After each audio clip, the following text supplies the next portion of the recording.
BBC Urdu کے programme سربین میں خوش آمدید. ہمارے لندن اسٹوڈیو سے میں ہوں شفیع Naqi Jamai. P T I کی سابق رکن عائشہ گلالئی کے پارٹی لیڈرشپ کے خلاف الزامات کے بعد پاکستان میں ٹی وی چینلز اور سوشل میڈیا پر تذلیل کی لہر. سیاسی میدان میں خواتین کے ساتھ رویے میں تبدیلی کب آئے گی؟ لوگ بھاگتے ہیں فوج کے ساتھ اور فوج ٹیک اوور کرتی ہے اور ملک کو واپس پٹری میں چڑھاتی ہے اور پھر جب جاتی ہے. اور پارٹیشن کی مناسبت سے پاکستان کی سرکردہ سیاسی شخصیات کے انٹرویوز پر مبنی ہماری سیریز ویژن پاکستان میں آج ملاقات سابق فوجی صدر ریٹائرڈ جنرل پرویز مشرف کے ساتھ. پاکستان میں خواتین سیاستدانوں کے ساتھ بدسلوکی کے واقعات نئی بات تو نہیں، لیکن اب سوشل میڈیا کے استعمال میں پھیلاؤ کی وجہ سے ایسے واقعات کسی کی نگاہ سے چھپ بھی نہیں سکتے. حالیہ واقعے میں پاکستان تحریک انصاف کی سابق رکن عائشہ گلالئی نے عمران خان پر نامناسب ٹیکسٹ میسیجز بھیجنے کا الزام لگایا تو معاملے کی تصدیق سے پہلے ہی بیشتر پاکستانیوں نے ٹی وی چینلز اور سوشل میڈیا پر عائشہ اور ان کے خاندان کے خلاف مہم کا آغاز کیا. تاہم اس سے پہلے بیشتر مرد سیاستدان کھلے عام پارلیمنٹ میں خواتین سیاستدانوں کی تذلیل کر چکے ہیں. آخر اس رویے کے اثرات اور اس کا سدباب ہے کیا؟ اسلام آباد سے ارم عباسی کی رپورٹ. کیا میں ایسے شخص کو معاف کر دوں جس نے اس طریقے کے جملے مجھے کہے؟ جو کام کرنے والی خواتین جو اپنی ورک پلیسز پہ جاتی ہیں اور ان کو اس طریقے سے ابیوز کی جاتا ہے، ذلیل و خوار کیا جاتا ہے اور ان کی سیاست، ان کے کام سے ان کو روک دیا جاتا ہے. یہ پی ایم ایل فنکشنل کی ایم پی اے نصرت سحر عباسی ہیں، جنہیں ساتھی رکن اسمبلی امداد پتافی نے کھلے عام اسمبلی کے فلور پر ہراساں کیا.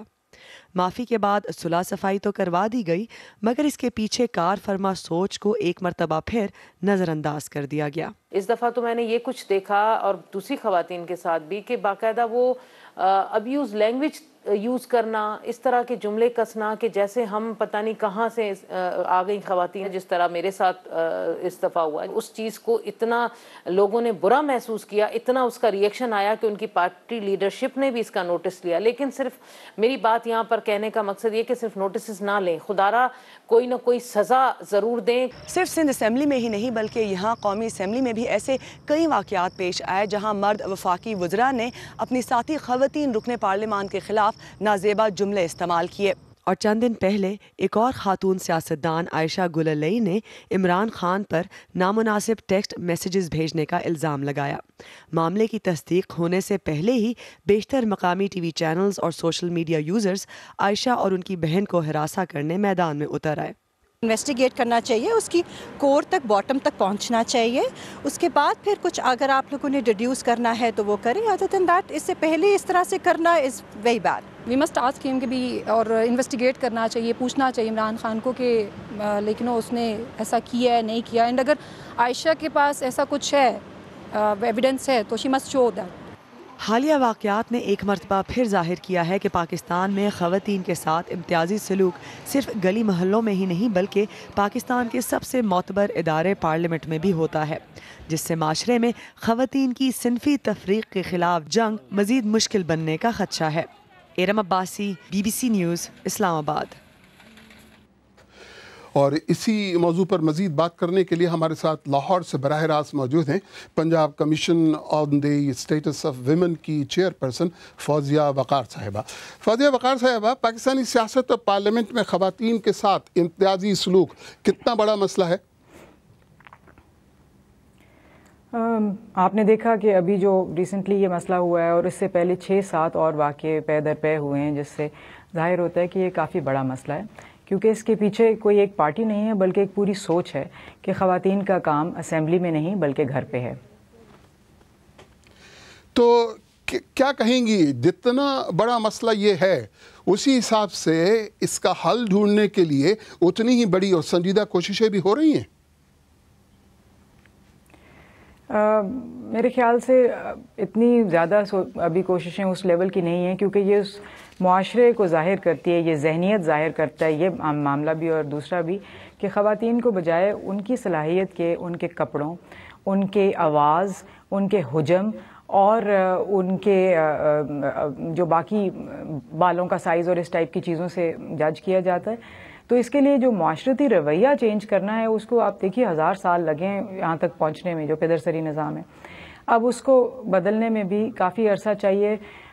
کافی کچھ کام ہو رہا ہے ویسے، مگر بہت کام کرنے کی ضرورت ہے.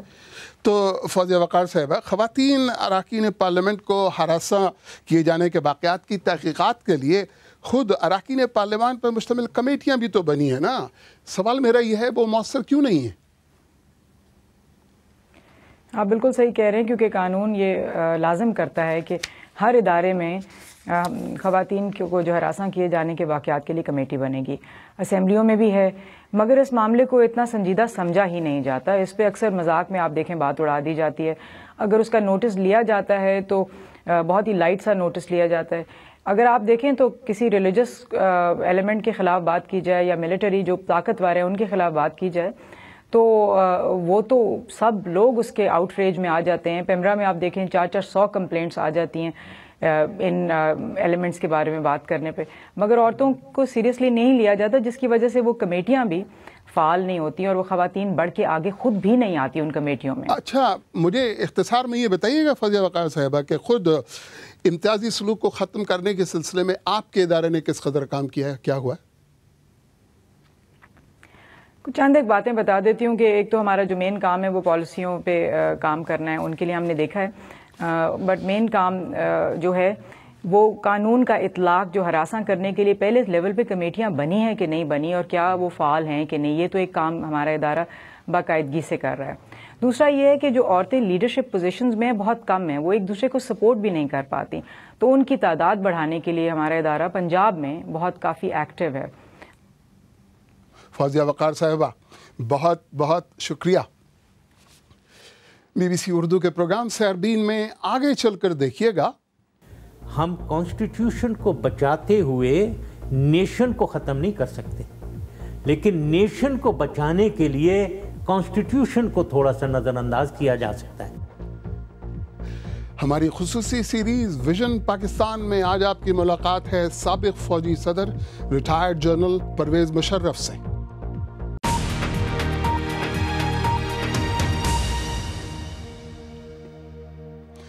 بی بی سی اردو کے پروگرام سیربین میں ایک بار پھر خوش آمدید.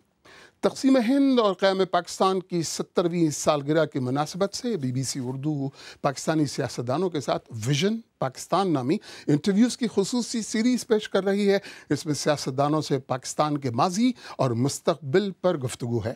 بی بی سی کے ہمارے ساتھی جاوید سومرو نے یہ انٹرویوز کیے ہیں اور آج پہلا انٹرویو سابق فوجی صدر ریٹائرڈ جنرل پرویز مشرف کے ساتھ ہے، جو ایک عدالت کی طرف سے مفرور قرار دیے جانے کے بعد آج کل دبئی میں رہتے ہیں. ان سے پہلے پوچھا گیا کہ وہ کیا سمجھتے ہیں. بانی پاکستان محمد علی جناح کا پاکستان کے بارے میں ویژن تھا کیا؟ پاکستان کو بالکل ایک تو مسلمانوں کے لیے ایک الگ گھر جو اچیو کیا، جو سکسیسفل. دوسرا ان کی سکسیس، ایک بہت اچھی سکسیس جو میں کہوں گا وہ کہ یہ گھر جو ہے اللہ تعالیٰ کے فضل و کرم سے ہر لحاظ سے خود کفیل ہے. It can stand on its own feet, progress and develop as a progressive country. اب جو جہاں ہم فیل ہوتے ہیں، جو قائد اعظم کی ویژن تھی وہ بالکل یہی تھی جو میں کہہ رہا ہوں، ایک ہمارا تحفظ ہو، ایک ملک کی ہماری انٹیگریٹی کی شامل سالمیت کی گارنٹی اور ملک کی ترقی، عوام کی خوشحالی ہو. یہی سب چاہتے تھے، وہ بھی یہی چاہتے تھے. پاکستان وہ حاصل کیوں نہیں کر پایا اب تک؟ اب یہ میں سمجھتا ہوں کہ یہ ہماری پولیٹیکل لیڈرشپ کی فیلئر. صرف پولیٹیکل لیڈرشپ؟ صرف پولیٹیکل لیڈرشپ کی. اب آپ میرے خیال میں آپ ہنٹ کر رہے ہیں کہ ملٹری لیڈرشپ کی انہوں نے 30 سال حکومت کی ہے. ہاں 30 سال، لیکن ان کے فیلئر دیکھیں. آپ فیلئر اور سکسیس کس چیز سے جج کرتے ہیں؟ یہ اسی لیے میں نے وہ ڈیفینیشن دے دیا آپ کو. دیکھیں، چاہے ڈیموکریسی ہو یا ڈکٹیٹرشپ ہو یا کمیونزم ہو یا سوشلزم ہو یا مونارکی ہو، دیکھیں عوام کو اور ملک کو اس سے اتنا زیادہ فرق کوئی نہیں پڑتا ہے. عوام کو ملک کو چاہیے ملک کی ترقی، عوام کی خوشحالی. عوام خوش ہو، ان کو روزمرہ کی سہولتیں مل رہی ہوں، ان کو پاورٹی ایلیویشن، غربت ان کی دور ہو رہی ہو، ان کو نوکریاں ملازمتیں مل رہی ہوں، ایجوکیشن اور ہیلتھ ان کی، اور ان کو سیکیورٹی ملے. اور ملک میں ترقی ہو رہی ہے, اس کی معیشت اچھی کر رہی ہو, industry, telecommunication, I T, agriculture, water میں, یہ سارے یہ چیزیں ہیں. آپ کہہ رہے ہیں اس کے اس میں آپ دیکھ لیں سویلین حکومتوں کے ریکارڈ سارے اویلیبل ہیں, اور ملٹری حکومتوں کی دیکھ لیں, اس پہ پھر آپ کہیں کہ یہ فیل اور یہ پاس. نہیں, لیکن جو ایک معاشرے کی تشکیل ہوتی ہے, جو آزادی اظہار ہوتا ہے, جو جمہوری ادارے بننا ہوتے ہیں, جو باقی اداروں کا تقدس ہوتا ہے, جو زبانوں کو اہمیت دینا ہوتی ہے, چھوٹی زبانوں کو, جو ایک اوور آل اسٹرکچر ہوتا ہے, وہ بھی تو سماج کا حصہ ہے. صرف سڑکیں, برج اور گھر اور نوکری یہ ایک حصہ, امپورٹنٹ حصہ ہے, لیکن صرف یہ کافی نہیں ہے. نہیں, امپورٹنٹ, سب سے امپورٹنٹ وہی ہے, سب سے امپورٹنٹ وہی ہے ملک کی ترقی. کیونکہ دیکھیں اینڈ پروڈکٹ تو ملک کی ترقی اور عوام کی خوشحالی ہے. یہ ہم بالکل, اسی لیے مجھے بہت افسوس ہوتا ہے کہ لوگ اس چیز کو نہیں ریئلائز کرتے.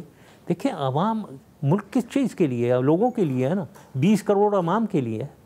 ان کو خوشحالی اگر نہیں مل رہی ہے, اور لیکن ہم نے جناب بڑی لبرٹی انہیں دی ہوئی ہیں, بڑی ہم نے الیکشنز کروا دیے ہیں, کیا فائدہ ہے اس کا؟ کیا فوج جمہوریت پہ یقین رکھتی ہے؟ بہت زیادہ رکھتی ہے. اور بالکل فوج کی یہ سمجھنا کہ فوج خواہ میں ٹیک اوور کر لیتی ہے اور مارشل لاء لگا دیتی ہے, یہ بالکل غلط خیال ہے. تو جب مس گورننس ہو رہی ہے اور ملک نیچے جا رہا ہو, کیا کرے آگے؟ لوگ بھاگتے ہیں فوج کے ساتھ, اور فوج ٹیک اوور کرتی ہے اور ملک کو واپس پٹری میں چڑھاتی ہے, اور پھر جب جاتی ہے پھر پٹری سے اتر جاتی ہے. تو دیٹ از دا پرابلم. لیکن جو آپ کے پری ڈیسیسرس رہے ہیں, ان کے زمانے میں آدھا ملک ٹوٹا, اور ضیاء الحق صاحب کے زمانے میں ان پر الزام یہ لگتا ہے کہ انہوں نے ملک میں جو بنیاد پرستی, جو ایکسٹریمزم, جو غیر جمہوری اداروں کا اور آرگنائزیشنز کا پروان چڑھنا ہے, وہ سب ان کے زمانے میں ہوا, اور انہوں نے جو ملک کی جو فیبرک تھا اس کو تہس نہس کر دیا. یہ آپ کیسے کہہ سکتے ہیں کہ فوج جو ہے وہ جمہوری اداروں کو پٹڑی پہ لاتی ہے اور ان کو مستحکم کرتی ہے؟ نہیں, میں بالکل کہوں گا کہ پہلا آپ نے کہا کہ جو ملک ٹوٹا, ملک توڑا گیا. جو بعد میں بھٹو صاحب جو آئے ہیں, بہت سے لوگ کہتے ہیں انہوں نے توڑا. وہ کیا تھے ان کی وجہ سے ٹوٹا. بھٹو صاحب اس وقت کچھ بھی نہیں تھے. نہیں, کچھ ایک پولیٹیکل پارٹی کے لیڈر تھے. انہوں نے ہی انفلوئنس, بیک گراؤنڈ میں وہ ایک پولیٹیکل لیڈر ایمرج ہوئے, اور ان کی جو اب اس کی ہسٹری میں ہم چلے جائیں گے, کیا انہوں نے کہا اور کیا کیا انہوں نے, تو اس کی وجہ سے ہوا ہے. تو فوج پہ اس کا کوئی الزام نہیں ہے, یحییٰ خان کے کچھ الزام نہیں ہے. ایوب خان کے, یحییٰ خان کے اوپر یس الزام لگایا جا سکتا ہے, بالکل یحییٰ خان پہ لگایا جا سکتا ہے, لیکن 10 سال جو حکومت ایوب خان نے کی ہے, ان کی آپ وہی ترقی اور خوشحالی کی باتیں کریں تو آپ دیکھیں گے پاکستان آسمان پہ گیا تھا ان کے زمانے میں. جنرل ضیاء کے دور کو کیا کہیں گے آپ؟ اچھا, اب ضیاء وہ کنٹروورشل ہے, اور وہ جو آپ نے کہا ہے مذہبی انتہا پسندی وغیرہ, اس لائن پہ انہوں نے چلایا. آئی ایگری, میں بھی ایگری کروں گا اس سے.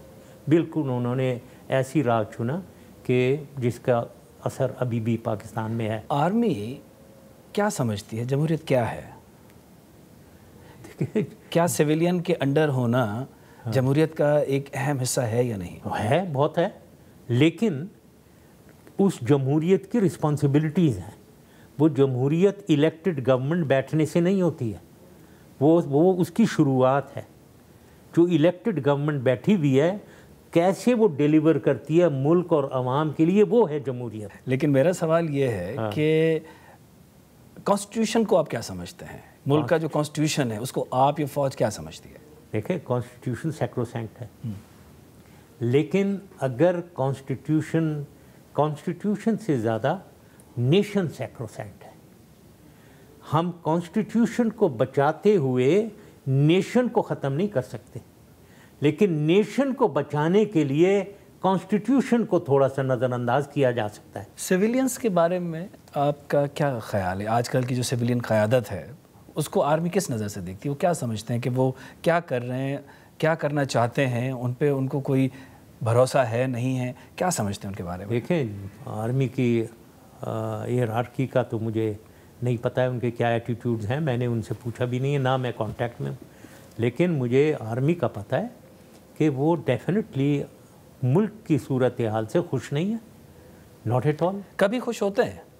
کسی گورنمنٹ میں خوش ہوتے ہیں؟ آپ مجھے بتائیں چلے میں کاؤنٹر کویشچن کرتا ہوں. کوئی مجھے ایک حکومت بتا دیں جہاں میں نے جو یہ 10 چیزیں لکھائی تھیں آپ کو کہ عوام کی خوشحالی، ملک کی ترقی ہو رہی تھی. آپ مجھے ایک حکومت بتائیں جہاں ملک ترقی پہ تھا اور عوام کی خوشحالی تھی. مجھے ایک بتا دیں. دیکھیں ایسے تو فیصلہ نہیں ہو پائے گا. نہیں یہ میں اس لیے نہیں بتا پاؤں گا کیونکہ میں گورنمنٹ نہیں ہوں، نہ ہی میں گورنمنٹ میں رہا ہوں. آپ آبزرور تو ہیں نا. میں آپ کو یہ کہہ سکتا ہوں کہ بہت ساری چیزیں نواز شریف کے زمانے میں ہوئی ہیں. کیا ہوا ہے؟ بجلی نہیں آئی، باقی بہت ساری چیزیں ہوئی ہیں، عمارتیں بنی ہیں، ایکسپورٹ ہوئی ہے. آپ یہ ایوائڈ نہ کریں. بات یہ ہے کچھ نہیں ہوا ہے، ٹھیک ہے. صرف الیکٹڈ گورنمنٹ بیٹھی ہوئی ہے، لوٹ کھسوٹ ہو رہی ہے، نیپوٹزم ہو رہی ہے. ساؤتھ ایسٹ ایشیا میں آئے ذرا، ٹھیک ہے نا. ادھر آپ سنگاپور کو لے لیں، تھائی لینڈ کو لے لیں، ملیشیا کو لے لیں، ساؤتھ کوریا کو لے لیں. آپ مجھے بتائیں ادھر یہ کتنے ترقی یافتہ ملکوں میں چلے گئے. بالکل چلے. ڈکٹیٹر ہر جگہ، ہر جگہ. مجھے آپ چیلنج کریں کہ نہیں صحیح کہہ رہے ہیں. تو پاکستان کو ڈکٹیٹروں نے ٹھیک کیوں نہیں کیا پھر؟ کیا ٹھیک پھر، لیکن اس کے بعد جب گئے تو بیڑا گرک. پھر بلوچستان میں کیا آپ نے غلط کیا اتنا کہ حالات اب تک نہیں سدھرے؟ بلوچستان میں بالکل سدھرے ہوئے تھے جب میں تھا. تھوڑی سی کٹ پٹ ادھر، یہ سمجھنا کہ سدھرے ہوئے. جب کوئی گورلا وارفیئر میں انوالوڈ ہو نا اور کوئی بیرونی ملک ان کی مدد کر رہا ہو تو وہ آسانی سے ختم نہیں ہوتا. یہ جو باڈیز ملتی ہیں وہاں سے مسخ شدہ جو لاشیں ملتی ہیں، یہ کون پھینک رہا ہے؟ یہ یہی پرابلم ہے. آپ لوگوں کا خیال یہ ہوتا ہے کہ فوجی یہ کرتا ہے. میں تو پوچھ رہا ہوں آپ سے، مجھے نہیں پتا. کوئی کرتا ہوگا. دیکھیں یہ چیزیں بہت، مجھے بھی نہیں معلوم ہے کون کرتا ہے. I don't know. لیکن وہ الزام لگاتے ہیں کہ حکومتی ادارے تو لگائیں گے، وہ تو لگائیں گے. حکومتی ادارے کرتے ہوں گے. بالکل غلط ہے. یہ کوئی نہیں کرتے ہوں گے، وہ خود کرتے ہوں گے. جب ملک کی سالمیت کوئی چیلنج کر رہا ہے، بیرون ملک بیٹھا ہوا کہہ رہا ہے ہم نہیں، پاکستان کے ساتھ نہیں ہے، کہہ رہا ہے کہ پاکستان ہمارا ملک نہیں ہے، اس کے ساتھ آپ بات چیت کرنا چاہتے ہیں، اس کو مارنا چاہیے. سابق فوجی صدر ریٹائرڈ جنرل پرویز مشرف جاوید سومرو سے بات کر رہے تھے. ان کا تفصیلی انٹرویو آپ آج نیوز پر اتوار شام 6 بجے دیکھ سکیں گے، جبکہ اس سیریز میں شامل تمام انٹرویوز آپ کو ہمارے یوٹیوب چینل پر بھی ملیں گے. اسی کے ساتھ سربین اختتام کو پہنچا. مجھے پوری ٹیم سمیت اجازت دیجیے. خدا حافظ.